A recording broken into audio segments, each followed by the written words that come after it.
If you run a craft, DIY, or tutorial-based channel, you might be thinking your content has a disadvantage in today's algorithm. You don't. You may think you aren't personality-driven enough to be binge-worthy.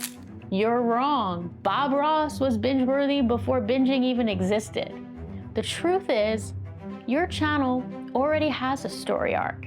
You're just not structuring it like one. In this video, I'm going to show you how to turn your process into plot without breaking your calm and cozy vibe.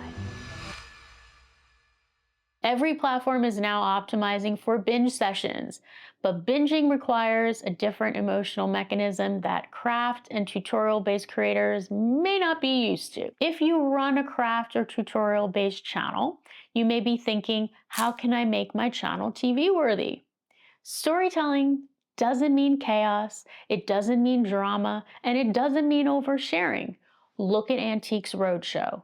Look at American Pickers. Look at HGTV and Bob Ross. Even the calmest, coziest craft channels use narrative, whether you realize it or not. Hi, I'm Daryn. I'm a Writers Guild Award-winning creator and producer who got her start right here on YouTube, and now I help creators and entrepreneurs like you use storytelling to build brands that people want to binge.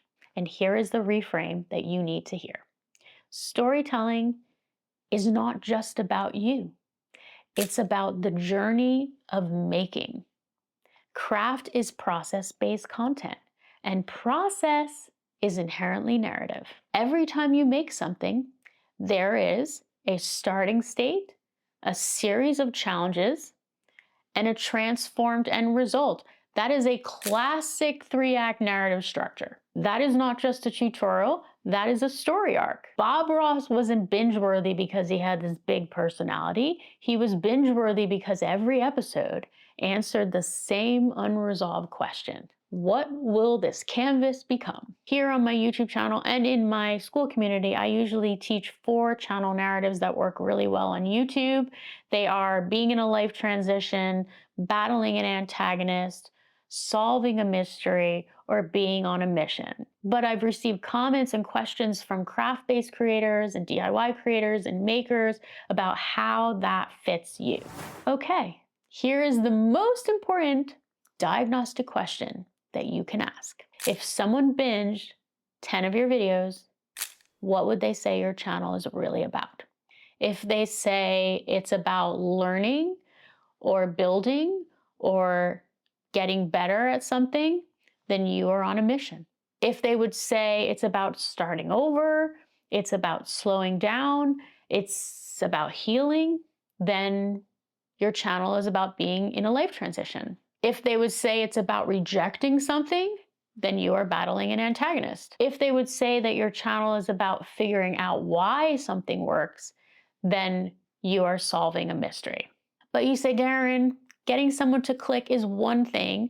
I have figured out how to do that, or I'm trying to figure out how to do that, but getting them to binge is something else, and I don't know if my channel works for that. Binge-worthy content is built on character and conflict, and if you're thinking, I don't have conflict, I don't have drama, I make projects. Conflict in storytelling is really about problem solving, not drama, and crafting and tutorials are all about problem solving. But instead of thinking about tutorials, I want you to think about story arcs. Actually, I want you to think about process arcs. Every story arc should answer these 3 questions. What are we starting with? Maybe it's a ball of yarn. Maybe it's an undecorated tree. Maybe it's a broken stove. Maybe it's a bowl full of pine cones. What gets tested along the way? Is it focus? Is it willpower? Is it attention? Is it fine motor skills? Is it difficulty matching the length of both arms in the sweater that you're knitting? Is it about maintaining the consistency of the stitching? Is it about budget? Is it about space? There are a whole array of things that can be a challenge. And what is different at the end?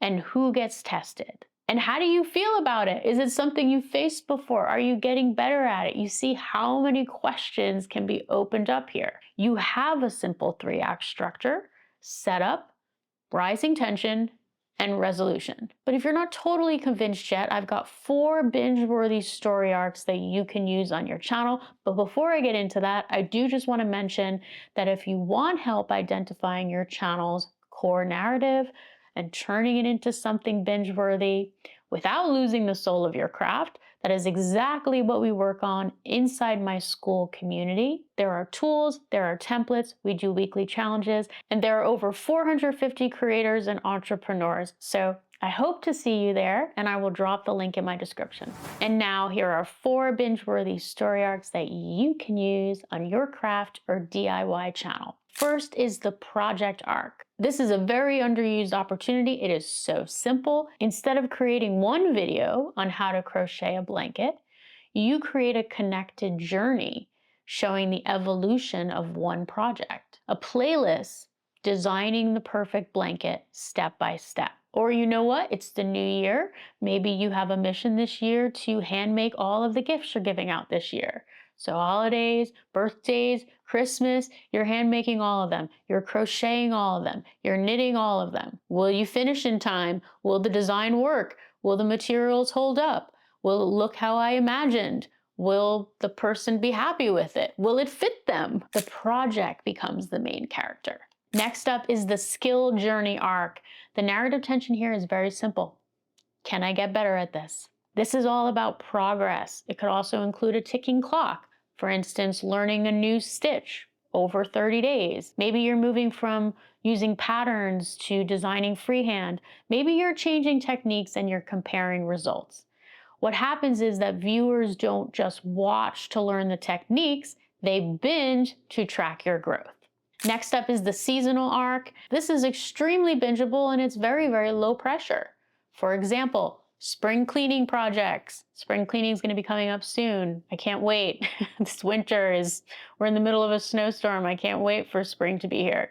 Summer projects, holiday traditions. Maybe you have an ultimate Christmas crafts playlist, and there are different tensions and problems that you face in different seasons, and that creates binges. And then you have the maker philosophy arc.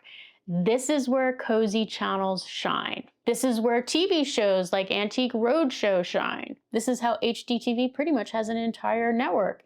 You design your own brand lore, a philosophy, a lifestyle.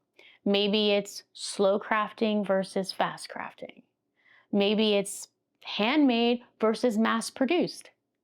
Maybe it's restoration versus buying new.